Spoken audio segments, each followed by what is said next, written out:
Gente querida de Deus, uma boa e abençoada tarde a todos, em nome de Jesus.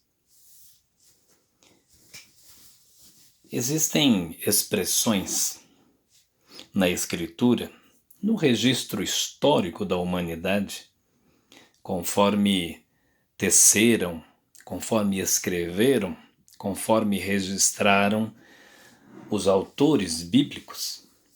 Expressões essas que são muito interessantes, que trazem consigo relatos de acontecimentos, de imagens e de realidades que, como digo, devem ser sabiamente interpretadas, não de uma maneira literal muitas vezes, mas, digamos, nas entrelinhas, fazendo-nos observar aquilo que está escrito além da letra. Eu sei que muitas pessoas questionam a veracidade, a verdade, a história de tais acontecimentos, mas muitos deles cientificamente são totalmente prováveis. Do que lhes falo? Falo nesta tarde, e rapidamente, de um episódio que está lá no livro de Gênesis. Podemos bem dizer que é um episódio pré-israelense.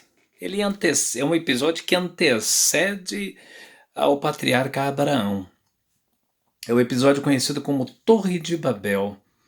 Babel é um nome que designa confusão. Na verdade, após a narrativa do dilúvio, na vida de Noé, em que Deus submeteu e subverteu aquele mundo de tamanha perversão às águas, de modo tal que ali, ao menos, apenas a família de Noé sobrevivera, naquela região, creio, na Mesopotâmia, naquela região, ou perto da Turquia, enfim, não, por ali, Oriente Médio. O fato é que Deus ordenou ao gênero humano que se multiplicasse e povoasse a terra novamente, no intuito de cumprir a sua designação primeira, de cuidar da criação que Deus lhe tinha dado, lhe tinha colocado nas mãos como mordomia.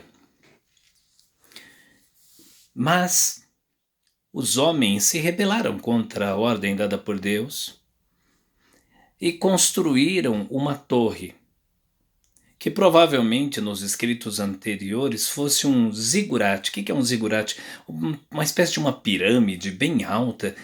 E eles se amotinaram, se ajuntaram ali e disseram: não, que história é nada de espalhar-se sobre a terra, vamos fazer a nossa vontade, nos ajuntemos e vamos elevar uma torre de tal tamanho que o nosso nome chegará até os céus. Pelo que Deus viu, e o texto bíblico declara que Deus, contrário ao desejo deles, confundiu-lhes a linguagem e eles foram obrigados a se espalhar e, de fato, executar o primeiro mandamento de Deus, que era habitar a terra. Lógico que vocês e muitas pessoas podem questionar a verdade disso, e parece ser uma história muito simplista, e o que tem uma torre, que história é essa de alcançar o céu? Mas se nós observarmos sob o ponto de vista espiritual, filosófico, antropológico, enfim, nós vamos entender que essa torre e este local e este desejo de alcançar os céus é a primeira rebeldia que existiu no texto bíblico, narrada no texto bíblico.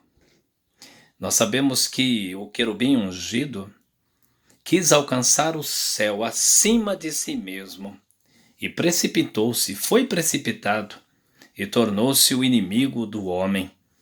Assim também o mesmo procedimento o homem estava executando.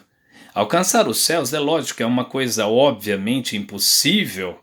Não se trata de algo literal, mas algo que figurativamente mostra o desejo da soberba humana em elevar o seu nome acima do que é devido.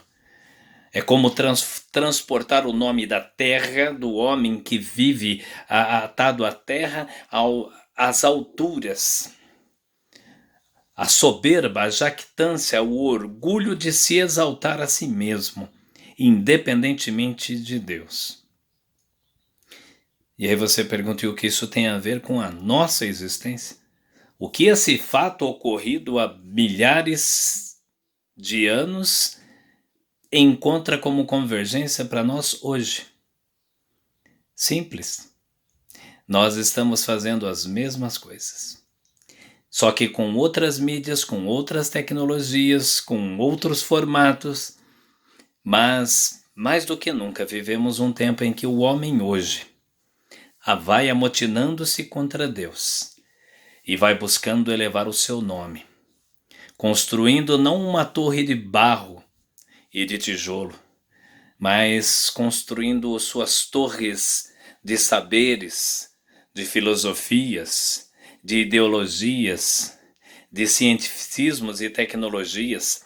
E eu não estou aqui criticando nenhuma filosofia, ou nenhuma ciência, ou nenhum conhecimento.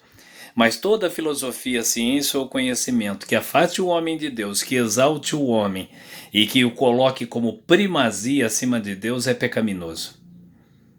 E é isso que nós estamos fazendo e é assim que está caminhando a humanidade. O resultado e o reflexo dessas ações é o egoísmo, o esfriamento do amor, a banalização da vida, a indiferença com a dor alheia. O que importa é o ego humano, exaltado às alturas, buscando os céus. E é isso que temos visto acontecer. Vivemos um tempo de Torre de Babel.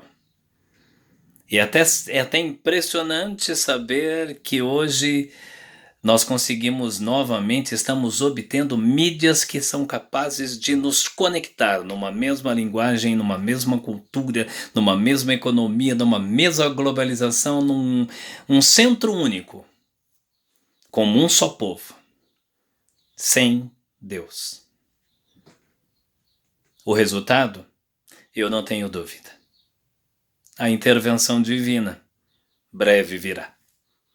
Não como juízo, quiçá seja, e creio que é, para salvar alguns que ainda tenham alma para ouvir, ainda tenham capacidade de entender. Graça, paz e bem esteja sobre todos.